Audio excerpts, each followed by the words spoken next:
Luke 8:22 through 56. Devotional focus verse. But as they sailed, he fell asleep. And there came down a storm of wind on the lake, and they were filled with water, and were in jeopardy. And they came to him, and awoke him, saying, Master, Master, we perish. Then he arose, and rebuked the wind and the raging of the water, and they ceased, and there was a calm. Luke 8:23 and 24. In January of the year 1854, Hudson Taylor was sailing to China to begin his missionary work when the Dumfries, the ship he was on, came into serious trouble. The wind had died down and a strong current was carrying them toward dangerous reefs off the northern shore of Papua, New Guinea. The crew of the vessel did everything they could, but the situation became desperate, and it seemed certain that the Dumfries would crash onto the deadly rocks. When the captain relayed this information to the young missionary, Taylor suggested that the 4 Christians on board go to their cabins and pray that God would send a wind, enabling the ship to sail away from the reefs. After just a brief time of prayer in his cabin, Taylor received a settled assurance in his spirit that the wind would come and the ship would be saved.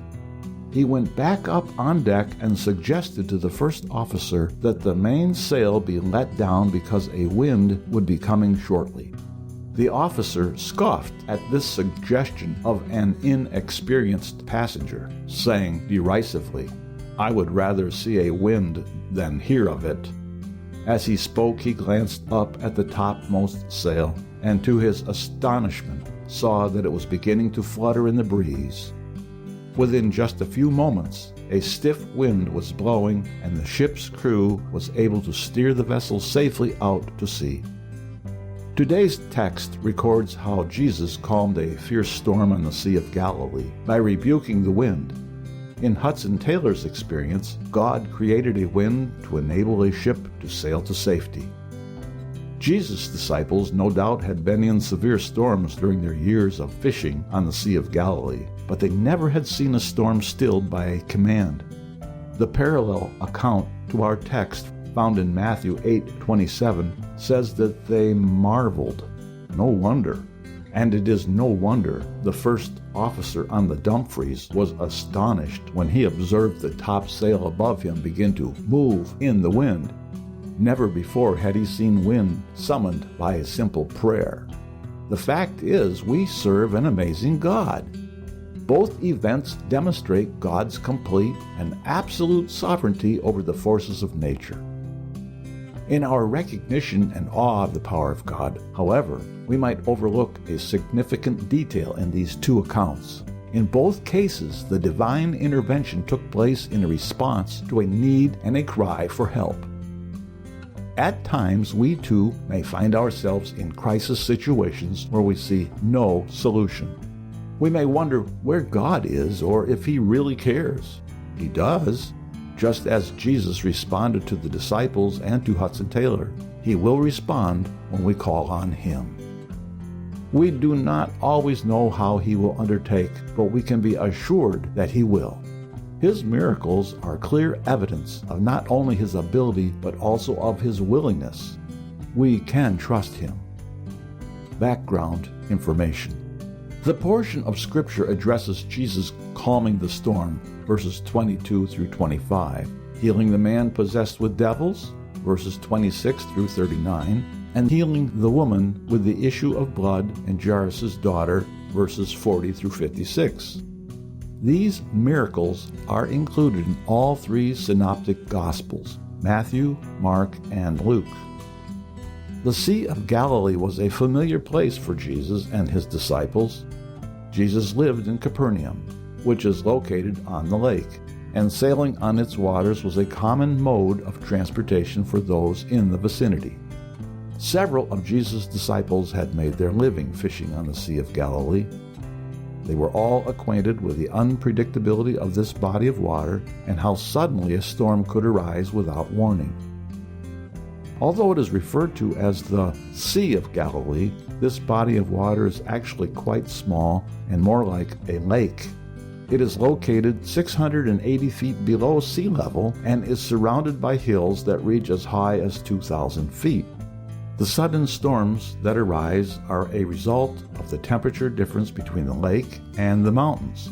The air in the mountains is often cool and dry, while the climate around the lake is mostly semi-tropical. The difference in height between the mountains and the lake itself causes pressure changes, resulting in strong winds and storms. The lake is also relatively shallow, allowing more turbulence than in deeper water. Small boats caught in the middle of one of these storms are in imminent danger.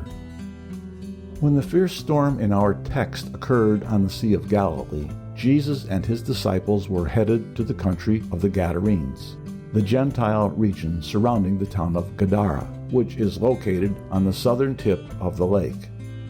The parallel account in Matthew 8:28 mentions two men possessed with demons, but Luke chose to focus on one of the men, possibly because he was the one who fell down before Jesus and cried out. The tombs, verse 27, may have referred to either a burial ground or caves, several of which have been discovered in that region. The demons who possessed the man enabled him to have extraordinary strength. He could break chains, and it was impossible to confine him, verse 29. The man said his name was Legion, referring to the many demons that possessed him. A legion of Roman soldiers numbered 3,000 to 6,000, indicating the severity of the man's possession. Since the swine were being herded, this clearly was a Gentile area, as swine were an abomination to the Jews. The destructive nature of the demons was demonstrated in the violent way the swine reacted when the demons entered into them, verse 33. Verses 40 to 56 describe two miracles Jesus performed in a single episode. When Jesus returned from the region of the Gadarenes, he was met by a man named Jairus, whose young daughter was very ill and at the point of death.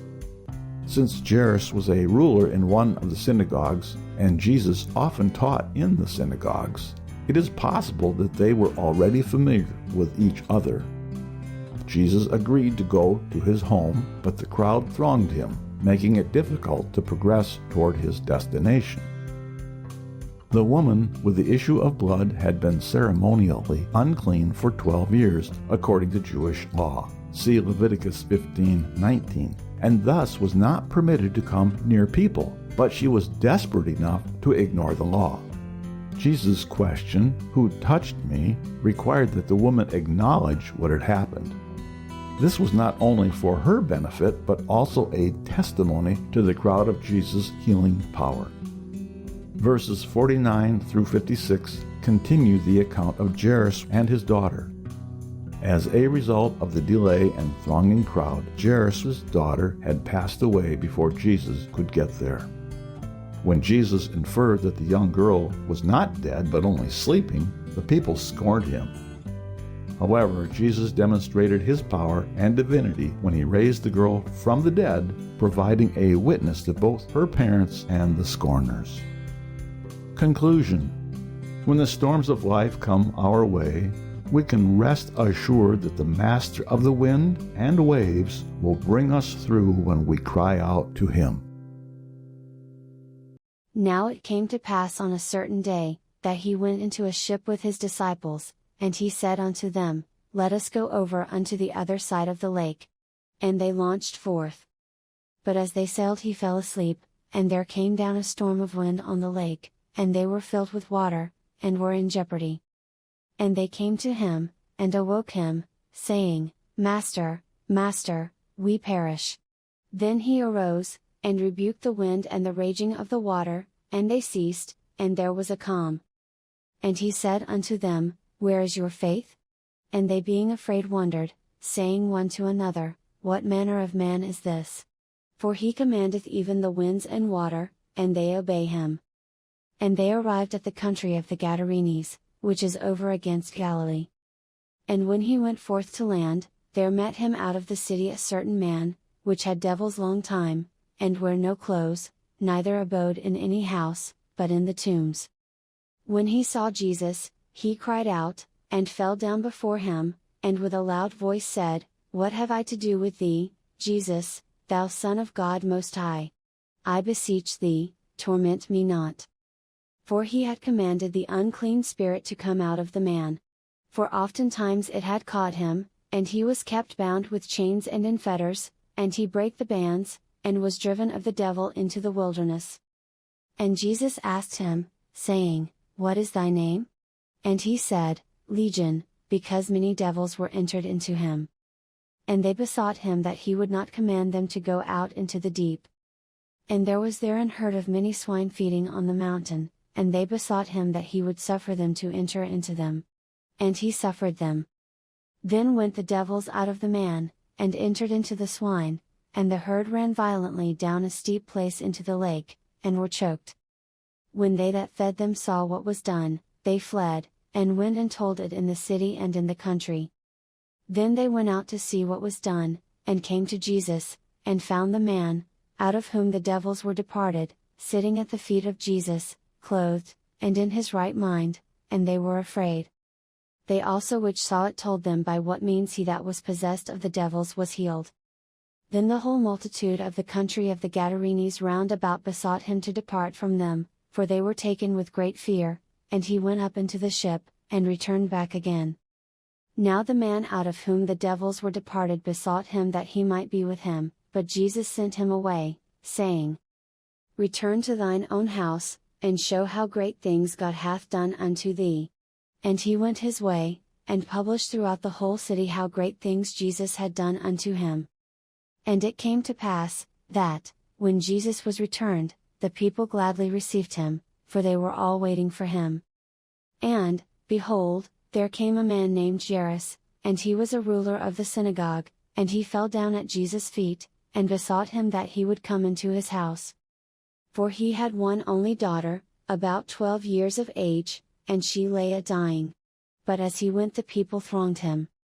And a woman having an issue of blood 12 years, which had spent all her living upon physicians, neither could be healed of any, came behind him, and touched the border of his garment, and immediately her issue of blood staunched.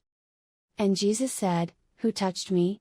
When all denied, Peter and they that were with him said, Master, the multitude throng thee and press thee, and sayest thou, Who touched me?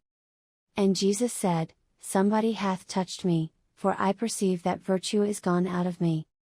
And when the woman saw that she was not hid, she came trembling, and falling down before him, she declared unto him before all the people for what cause she had touched him, and how she was healed immediately.